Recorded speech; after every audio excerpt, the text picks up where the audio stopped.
진행했던 사건 중에 네. 권리금 관련돼서 뭐 소개해 주실 만한 사건이 좀 있으세요? 아주 사건이 많죠. 이긴 사건도 역시. 있고 진 사건도 있고 그렇습니다. 전문가는 다르시네. 예. 네. 한번 소개 좀 해줘봐요. 예. 네. 또 문제가 되는 것이 뭐냐면은 임대인하고 임차인하고 사이에 재건축이 있을 거라는 정도는 이야기는 했지만 명확하게 구체적으로 언제 한다 이런 부분에 대해서 그 임대차 계약서에 명시가 되지 않는 경우에는 그 경우에는 설사 재건축 허가가 있다 할지라도 권리금을 갖다 지급해야 된다는 거고요.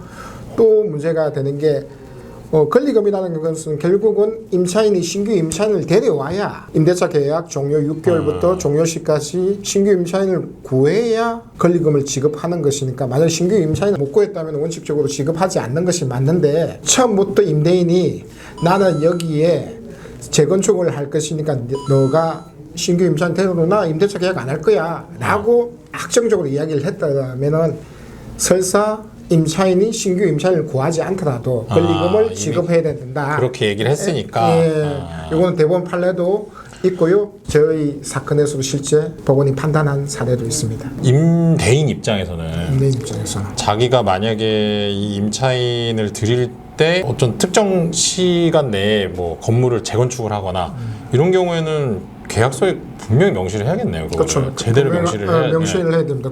특히 우리 상가건물 임대차 법부 같으면 갱신 요구권이 있어서 10년까지 10년, 어쨌든 세입자가 건물을 사용할 수 있지 않습니까? 그렇다 보니까 임대차 계약상에 명확하게 재건축이 예정돼 있고 그러한 사정을 너한테 충분히 설명했다는 거 그리고 언제 재건축을 할 것이라는 사실 그런 부분을 갖다 명확하게 규정을 해놓아야 됩니다. 제가 진행했던 사건 중에서 실제 임대인이 임차인에게 임대차 계약서 상에 명확하게 규정을 한 사례가 있습니다. 그냥 재건축할 거야 라는 것만은 안 되고요.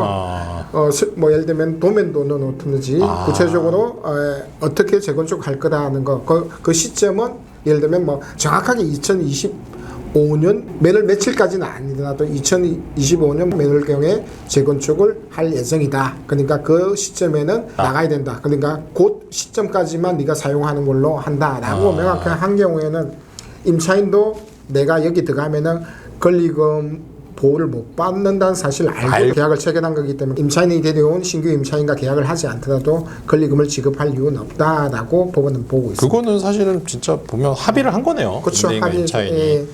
그럼 사실 임차인 입장에서는 솔직히 자기가 이제 계약 조항을 좀 꼼꼼하게 봐야겠네. 왜냐하면 이게요 보면요 임대인이 계약서에만 표시해 놓고 실제로 구두로 설명 안 하는 경우도 있을 수도 있어요.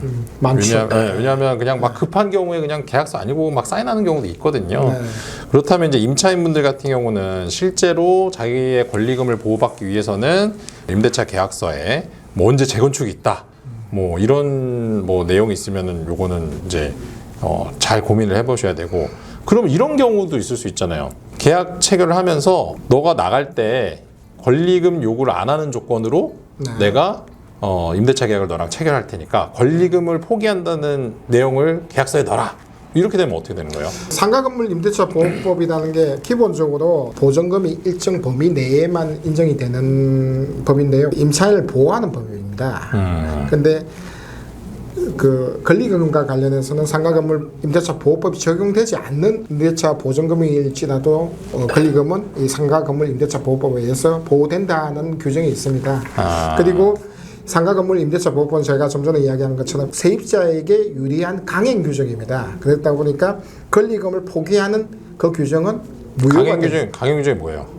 강행 규정이라는 거는 그 규정을 위반하는 계약은 무효가 되는 거죠. 무효가 되는 거이다 보니까 결국은 임대인에게 불리한 계약은 할 수 있지만 임차인에게 불리한 계약은 무효가. 그러니까 저희가 이거는 어려운 말로 편면적인 강행 규정이라는 표현을 쓰거든요. 그러니까 임차인에게는 불리한 계약은 상가건물 임대차 보호법에 의해서 무효가 되기 때문에 설사 그런 계약이 있다 할지라도 무효다. 예, 무효가 되는 거죠. 그러면 정리를 해보면 이제 상가 임대차 보호법 같은 경우는 보증금의 규모에 따라서 상가 임대차 보호법이 적용될 수도 있고 적용되지 않을 수도 있는데 권리금 조항 같은 경우는 보증금의 규모에 상관없이 무조건 상가 임대차 보호법이 적용이 되고 그렇죠. 그리고 그거를 이제 권리금을 미리 포기하는 것은 임차인에게 불리한 거니까 유효하지 않다, 무효다 이런 내용인 거죠.